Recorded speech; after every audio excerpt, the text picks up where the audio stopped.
Welcome to the Undiscovered Gems podcast, hosted by NBA legend and business powerhouse Charles D. Smith, highlighting today's best and brightest business minds.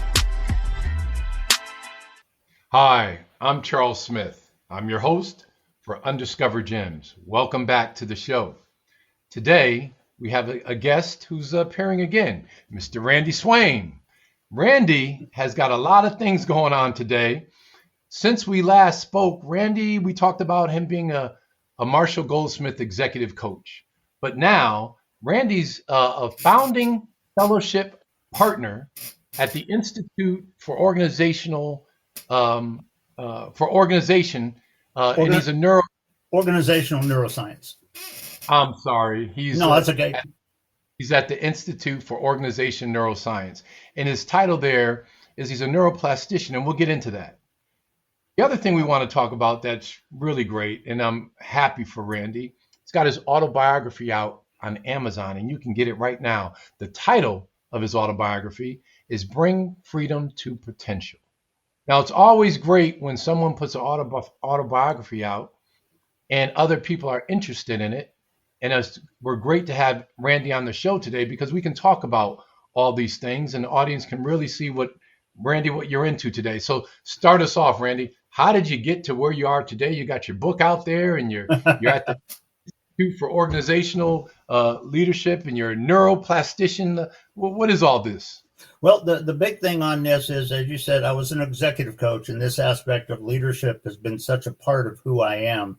And I will say this, that for the last 12 years or so, I've had a number of people that I connected with that said, you got a story that needs to be told, and wanted me to start writing it. And so, that it's been kind of cool in the way that people have seemed to, experience me, I guess, in some respects. And I've just been very humbled because I think it was about maybe a year and a half ago that a friend of mine that I've kind of worked with a little bit and been friends with for 12 years is he's got a doctor. He's got his PhD in neuroscience, and he is the founding person for ION, the Institute for Organizational Neuroscience. And he reached out and asked me if I would be willing to be a founding fellowship partner with them, where I kind of work with them as I can and all that kind of stuff. So that is kind of cool. And like you said, one of the things that I did, they also have a group that is about a year old now that's called NPN Hub, and it's neuroscience and neuroplastician people that understand. And the reason that is so critical when you're talking about leaders and you're talking about making your teams more effective and being able to reach radical results that nobody would have ever expected. Guess what? You got to be aware of how the brain really works. And sometimes it comes up with amazing results, and sometimes it kind of holds it back a little bit. And are you aware of those aspects about how the brain gets involved? And if you're aware of that, you can lead your people better. And so it's really cool with that. And I went through some of their basic training and was certified by them as a master level neuroplastician, kind of thing, which I'm very humble at, and I appreciate that, and I love it. And so, that part of it has been there with the autobiography and the fact that it's out. And I will share this, that some of the people that have been reading it and some of the people that have just completed reading it for the first time, some of the comments they have made has been nothing short of amazing to me. It sort of blows my mind. And so all of that is part of what I do. I still bring all of this to training and certifying jet pilots in aviation and all that. And then just to mention it, it looks like Hollywood is planning on trying to complete a 78-minute movie documentary of my life and journey by the end of June, and to be published on movie platforms and also be available on DVDs and things like that. So just a lot of things that I would have never guessed 10 years ago. And a lot of that stuff is kind of where I am. I'm just sort of keeping the feet going forward and just kind of watching for how the factors kind of come into be and everything. So it's exciting. It's I've had people. I say this as a comical word, but I've had people ask me when I'm going to retire, and I go, you know what? When I take my last breath, because I'm going to run through the tape, kind of thing, whatever that is. I get it. No, understood. Hey, let's talk about the. You mentioned how the brain works. Okay. Give our audience a kind of we don't have to go with a deep dive, but a high level. How are you tying in executive coaching? Yeah. How the brain works? Where's that handshake and that connection take place? Well, one of the things, and I'll just give you a couple of very quick examples, but as a coach or as a leader in your team, you have to understand a little bit about how the brain works so that you can truly understand even the nonverbal communications or the reaction that the person has. If they are just trying to give you what they think is just the right academic answer, you're not doing the job.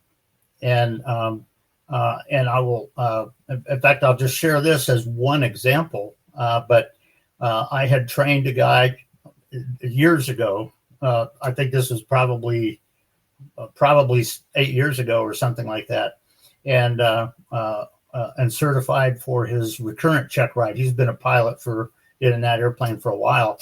Well, guess what? He and the co-pilot were involved in an accident where they both died. And just because I was a small part of it, the National Transportation Board wanted to interview me. And what was amazing, just to get it was a 2-hour interview, and to make a long story short, they all came up to me afterwards and shook my hand and just lauded me for kind of how I interacted with them and what I said. And there was one case, one guy was right across the table who was a psychological expert. And I said, "Oh, you and I have some common ground." And he looked at me and he said, "Oh, really?" And I said, "Yeah." I said, "Outside of here, I'm an executive coach and a neuroplastician for neuroscience. So it's not exactly the same, but it's very aligned." And he said, "Thank you for sharing that. That's good to know." Well, at the end of 2 hours, and I'm not sharing anything that's private. It's all public out there and stuff. But they, the last question that was asked was by this guy, and he looked at me and he said, "Randy, based on your experience with him when you hear, is there anything that you experienced that you said could have predicted this accident?" And good question, but I understood the nature of that question and how it wasn't correct, where most people would just try to answer it yes or whatever. I went like this, and I motioned my hand toward him like this. And I said, "I want you to understand, you have my compliments for asking that question." And I said, because you know what? That is a critical question for us to look at. And I said, you have my professional and my personal compliments. And then I said this, I said, before I answer the question, let me tell you that the vast majority of people across the industry would answer that question yes. Not because they know the right answer, but because they're trying to get the right academic answer that they think you want to hear. And then I looked at him and I said, and I went like this. I said, now you and I would have a leg up on answering that apart from everybody else in this industry because of our expertise outside of aviation direct. And I looked at him and I said, but you know what? You and I would be hard pressed to answer that question in the definitive and deductive nature that it calls for. Because in order to make the deductive link between those two, you have to take some of the factors that either are at play or could be at play and throw them in the dumpster. And I said, as soon as you've done that, you've ejected from the entire deductive nature of your question. And I had a couple of examples in my mind had he asked further, but he knew right where I was going because of his expertise. And he looked at me and he said, and that was all. And what was amazing is nobody else had a question. And the lead questioner, before he turned off the recorder, he looked at me and he said, Randy, I think we've done all we need to ask for you. And he looked at me and he said, but there's something I'd like to just share with you before we close up. And I said, what's that? And he said, this is what he told me, his exact quote. He said, it is clear you're a subject matter expert. And we want to thank you for coming and talking to us. And I looked at him and I said, gentlemen, you need me to come talk to you anytime, pick up the phone and give me a call. Because you know what? We're all in this for the same reason. But it's that sort of awareness. It's not about just trying to convince people that a right academic answer that you wanted to say is right. You have to understand how the brain may be hiding things, why it may be taking a shortcut just to go somewhere, to go to some answer or whatever, when it may not even be real. And when you're in a challenging environment, like sometimes it happens when you're in a cockpit of an airplane, but also, guess what? In your leadership position at your business or your company, guess what? Not all the factors are predictable that are coming on the scene here. And neuroscience, you got to be aware of how your brain is truly getting in right to come up with the truly radical and correct and amazing solution. And so all of those aspects are part of why that is such value to leaders who are trying to lead their teams. It's not just about telling them what to do. It's not just about going to some superficial answer. There's a lot of people in society out there, not everybody, but there's a lot of people that, go with their academic answer, but if it doesn't work out right, they just cast blame on everything else. It should have been like this. Well, you know what? It wasn't. The factors were not like that. And so that's just a little bit of a picture of that. But when you're talking about the neuroscience and the awareness of how that thinking happens and things like that, are you aware of when your people are doing that effectively? Guess what? At some point, somebody that works for you may come up with a solution and an insight that you go, whoa, yeah, let's do that kind of thing. And so there's a lot of aspects about that. That could be a whole 2-hour class on it or something, but it just gives one little picture of the neuroscience and the applicability of it. And, are you just going to rote academic little simplistic things, or do you truly see the dramatic success aspect out of it? And you can get your team to really see that. And you know what? When challenging factors come on scene, sometimes can they handle that and still get there? And all of that is a lot in what the brain sees, what it doesn't see, how it gets in the way, how it just goes to rote academics to feel better, or does it really get clarity on where the real dramatic outcome truly is? And so that's just a picture of it. So Randy, when I hear you speak, it's almost like, you're talking about the brain as if it's something unto itself that is not attached to the human being. When you say how the brain works now, as human beings, we only use a small portion of our brain in our lifetime. So that's true. That is a fact. However, when I hear you speak, isn't it the thoughts of the human being that drives the brain to do certain things? Yes. But you're talking as if the brain does things on its own. So I want to. And here's the thing: when you look at neuroscience and you look at the aspects of your brain and just parts of them, keep in mind the brain releases neurotransmitters for dopamine, which makes you feel proud, norepinephrine, which makes you want to fight or flight kind of thing, and all this. But there's two parts of the brain. One is the cerebellum, right back here in the back, and the cerebellum is kind of where it has just a lot of habit patterns. This is what I'm used to. This is what should be there. But the frontal lobe is what is generally missing in a lot of people. The frontal lobe is the processing center of your brain. And the bottom line is, to what extent everything you said is correct, and the brain drives the neurotransmitters, it drives the feelings, and then all of that kind of drives the behavior and things of that nature. But are you aware of when it's just going back to the cerebellum to just, well, this is kind of what I expected to be? Well, you know what? Maybe it isn't today. Does your frontal lobe processing truly get in the way to see the real situational awareness of the situation you are in? And that is a key critical aspect that leaders not only need to have within themselves, but have clarity on how they need to lead and develop and grow that even within their team. And and so it's just there's a lot of ways where that can be very simple. There was one guy I was teaching as a pilot, but he came into the briefing room, and he said, "I may need to hire you as a coach outside of here." And I said, "Well, why and all this? What do you hope to accomplish?" And he said, "I got to stop smoking." I went, "Okay, well, kind of thing." But then I looked at this. I said, "I'm going to ask you one question, and if you can answer this question for yourself, you can overcome it without my help." And he was like, "Really?" I said, "Yeah." I said, "Here's the question. When you feel the strongest drive to get a cigarette or to smoke or whatever, what's going on? What do you experience when you feel that?" And he said exactly what I thought he would say. He said, "Well, when not much is going on and I'm just kind of at peace and not have to do a lot and all this." I said, "I understand that. So if you get clarity on that, let me just tell you, now it'll take about 6 or 8 weeks for your brain to rewire stuff. But you know what?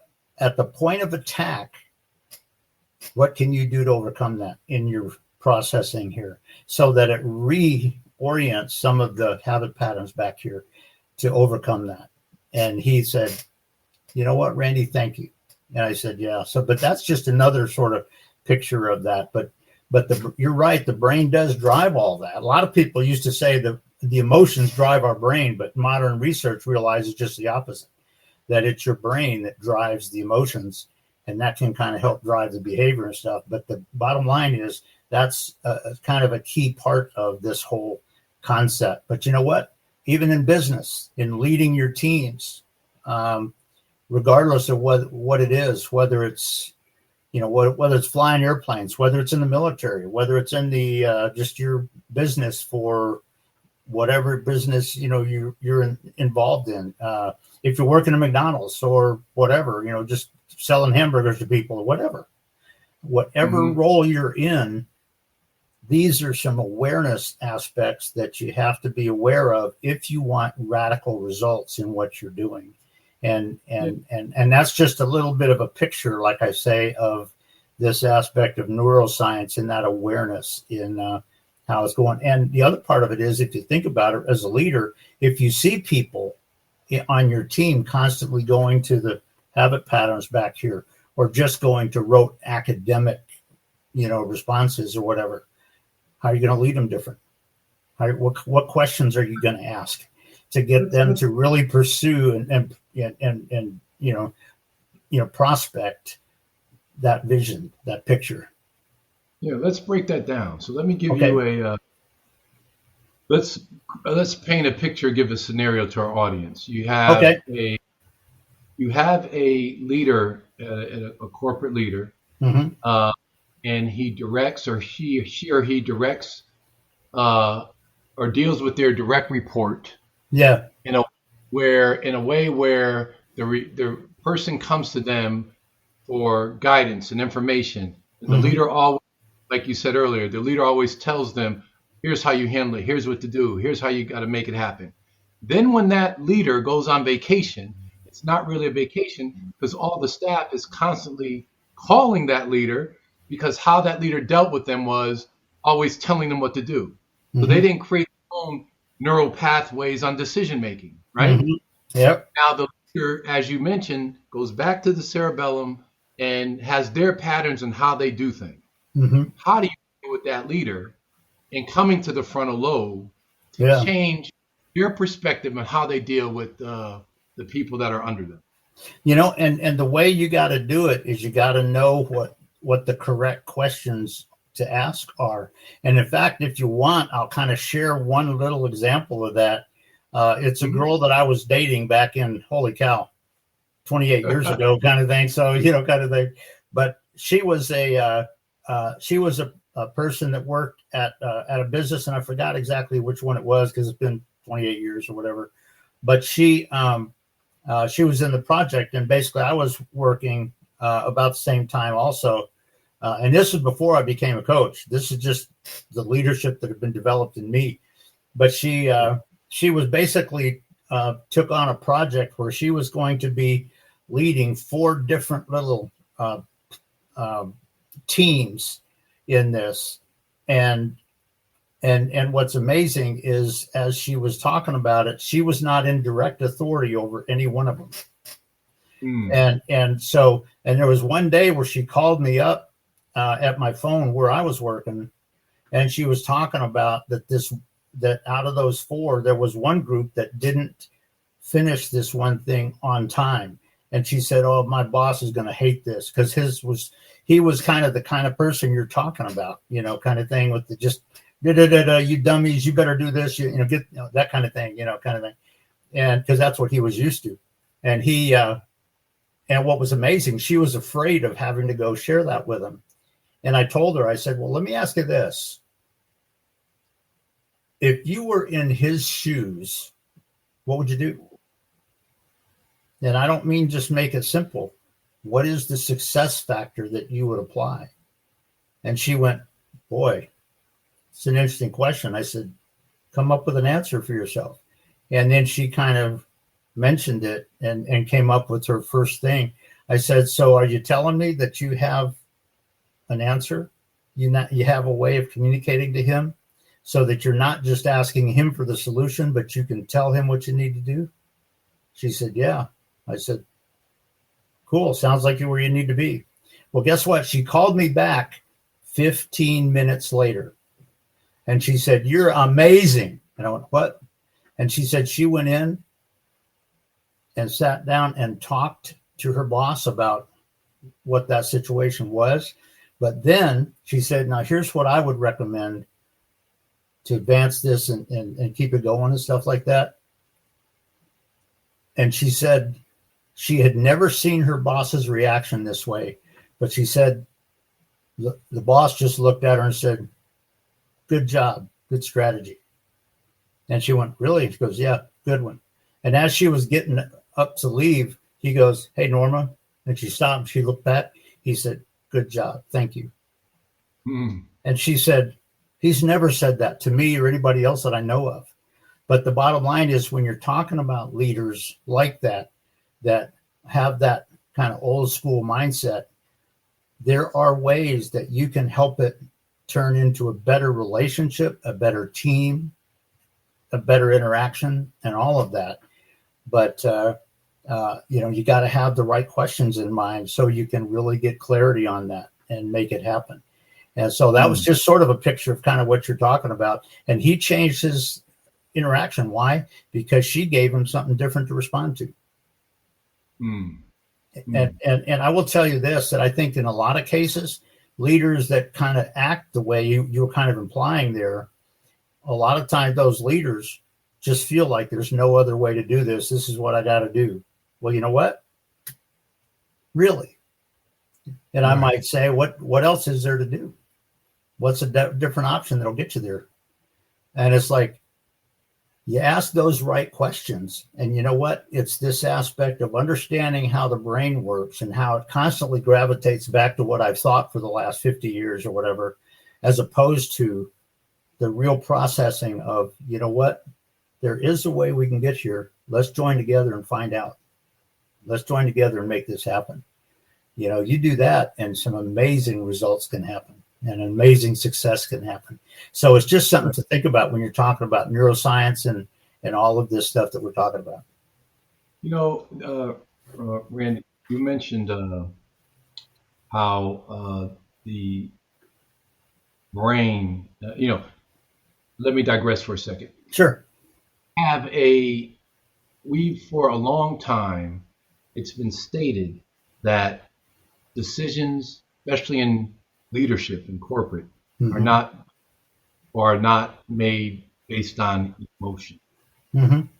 And you have a gentleman by the name of Daniel Kahneman, who won a Pulitzer Prize by analyzing, and I think it was in 1976. He won a prize by saying that, or proving that all decisions are based on emotion versus the impulse and then we make the decision and we go into rationalization and examine the decision.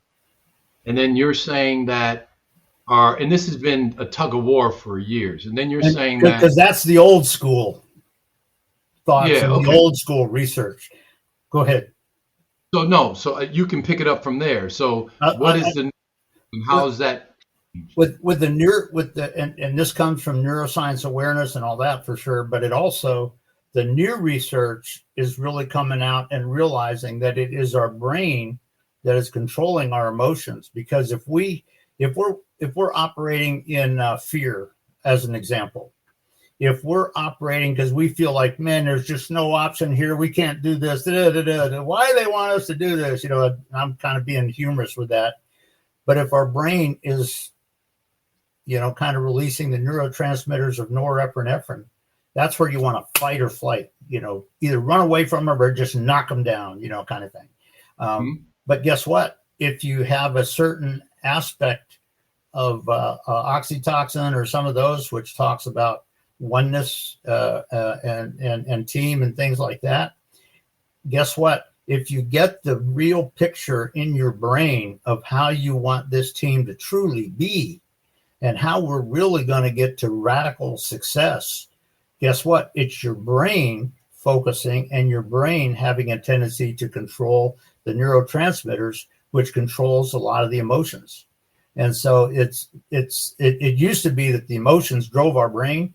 That's the old school, research, and all the newest research today's world really talks about the other way around. And that's where neuroscience has come from, because understanding the brain and how it works. And if you are really, learning how to get your processing going, to imagine, to find the real results and the real success, and the success that makes everybody on your team go, yeah. When you have people coming up to your team and going, and all that. And you know what? When they come up to the leader and they're trying to laud the leader and his team, and he says, yeah, it's the team, and he gives credit to them. Now, did he have a role in it? Yeah. But if he takes all this stuff on himself, that sends a different picture to your team. But if he, helps the team truly experience dramatic success and amazing results that makes them go, oh, wow, yeah. And you know what? They may learn something that causes them to be successful the next time there's a challenge that comes on scene. And all of that sort of stuff. So the bottom line is that's just a little kind of piece of the neuroscience aspect and why that's important in any area of leadership. Because, to what extent, instead of just pointing fingers and trying to threaten and control your people, to what extent are you really getting their brains involved to where they see dramatic success? And you look at them, and there's been one time when I was the manager at Griffiths Air Force Base over in Rome, New York, that my team was coming up with some notes, and it was kind of amazing because I was standing there and they knew the boss was in the room. And one guy sat down, he was going to make some notes on just some of the things they had thought about. And he realized that the boss is in the room. And so he froze and he just looked at me. And you know what I did? All I did is I winked at him and I nodded my head. That's great. That's all I did, because they felt courageous. They felt that I was with them and that they were with me, and there was a real synergy. And I will tell you this, that the company, the worldwide company on that at that time, this was, holy cow, back in 1978 or so. I'm looking at the time and I can't believe how fast this went, because doing the dialogue with you. But we have to begin to wrap this up. So I want to give you an opportunity, sorry to cut you off, to finish that story and we'll wrap it up. Okay. Yeah. And basically that I will tell you this, that the company published something and they sent me a copy of it. And one of the key phrases, and I actually included this because this was sort of a part of the story in my autobiography, because it's a piece of my autobiography. But the quote that they put in there is, they said, quote unquote, Randy took a problem site and turned it into the showcase of the company in minimum time, unquote. And you know why? Because I did it very different. I brought true leadership and not control freak stuff. And guess what? Understanding how the brain works is key in that. Yep. And Randy, look, it's always a pleasure speaking with you. Time just got away from both of us. I'm sitting here enjoying. It's an honor being here. Yeah, I'm enjoying everything that I'm hearing, but really appreciate you coming on. Very informative show, and continued success to you. Thank you for being a part of Undiscovered Gems. You know what? It's an honor being here, and I got to tell you, it's just a pleasure meeting you these two shows, and I just appreciate who you are. All right. Thanks a lot, Randy. Have a good one. You too. Take care. We hope you enjoyed this episode of Undiscovered Gems with our host, Charles D. Smith, highlighting today's best and brightest business minds. Brought to you by Pods Entertainment Group. For nearly 2,000 severely injured veterans, everyday life has become filled with barriers. Day-to-day simple tasks can become pretty daunting. I have to carry my chair up 2 flights of steps or have somebody do it for me. What scares me the most is just the falling. When I'm struggling with my house, I think, to have that one great barrier just knocked down, I mean, it's crucial. Home for Our Troops is a wonderful nonprofit that builds a mortgage-free, fully adaptive, handicap-accessible house. And there's no catch. It'll be our very first home that we've ever owned. This is a game changer. This is where your life begins again. We need you to join us in completing this important mission. Please visit hfotusa.org and help build homes and rebuild lives. Because of you, everything's going to be okay.